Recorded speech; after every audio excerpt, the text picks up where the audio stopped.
It's Pete from Cheap Homesteading and my wife Krista, and we're heading to Stanley's Old Maple Lane Farm. It's a sugar bush just outside of Ottawa.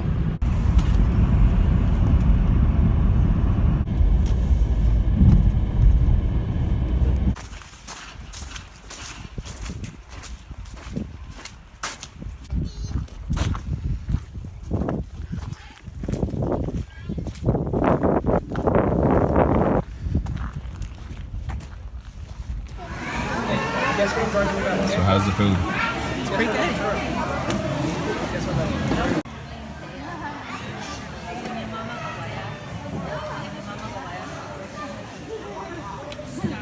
Not a fan of those eggs though. We're spoiled. We have fresh eggs. Okay, so we're gonna go take a look and see what's around the farm.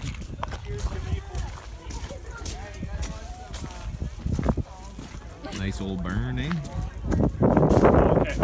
Olivia, the cat's vicious. I touched it.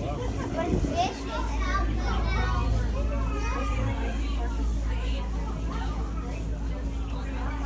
Malcolm. I know.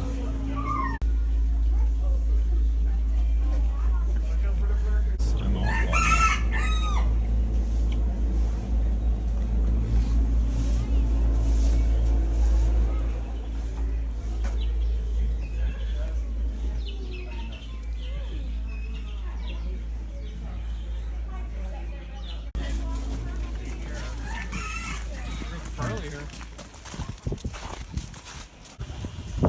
The old house is the gift shop. You want the big jug? Oh my goodness. Not big enough? Do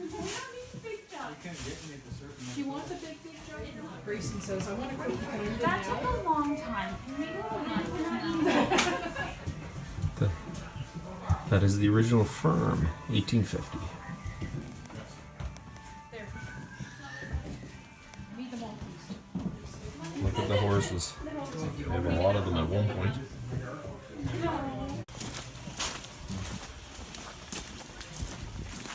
Okay, so we're going to go take a look at the sugar shack.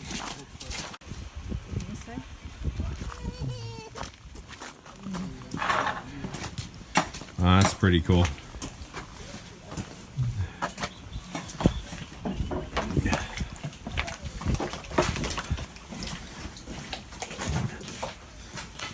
This is where we make the maple syrup here at Stanley's. Unfortunately, we don't have sap yet because it's been too cold. It's crazy. Yeah. We need temperatures of 5 degrees above or 5 degrees below for the sap to run good enough for us to go and gather it. We tap about 300 trees here at Stanley's. We go around the old-fashioned way with the buckets there. And once the buckets are all full, a whole bunch of us, we go and gather them. We put in the big vat, bring the vat here, and we dump all the sap into the evaporator. Unfortunately, this is just water that we have today because we don't have enough sap.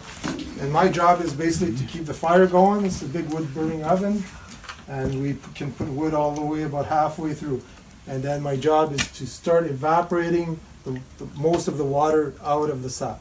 Because the sugar content of sap, when it comes out of a tree, it's only about 2 to 4%, so that's pretty low. So you want that natural sugar to increase. By eliminating most of the water, that sugar content increases. It gets darker because the sugar is exposed to the oxygen. It gets darker and thicker and yummier. We transfer it here. We keep an eye on it. We do one last boil. We actually have a sugar content tester. It tells us the exact sugar content of the syrup.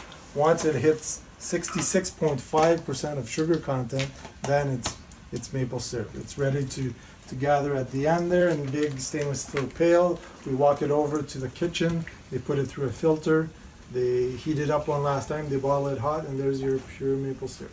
So that's why it takes 40 buckets of sap to make 1 bucket of maple syrup, because most of it is just water that we evaporate. And we do this over and over. Once we have enough sap there, we'll be doing this till this year will be till Easter weekend there, April 21st. So it's a short season, but it's worth it. They've been making maple syrup on this property since 1826, so almost 200 years. Yeah, the Stanleys are the second owners of the property, but they were related to the original owners. Yeah. And how long does it need to boil before you get your bucket? Here, if we have lots of sap on reserve, we're quick, we're in a hurry to make a big batch. We'll boil this down in about a day and a half to make about 5 gallons of maple syrup. And then we start over, we continue over. So we're making syrup for almost 2 months. So there you go. Heats up till in the morning. You can still see a bit of the fire, but we just started over. There's no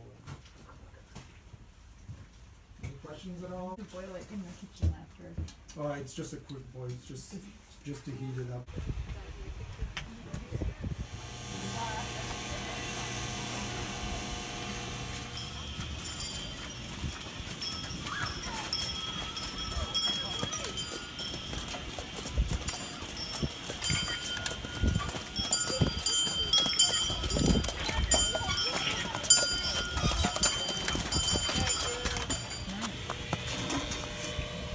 Not too much.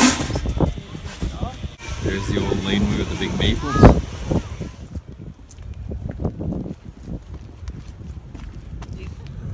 That was Stanley's old Maple Lane farm, and it's definitely really good if you have small kids, but it's a very well-ran business and very well done.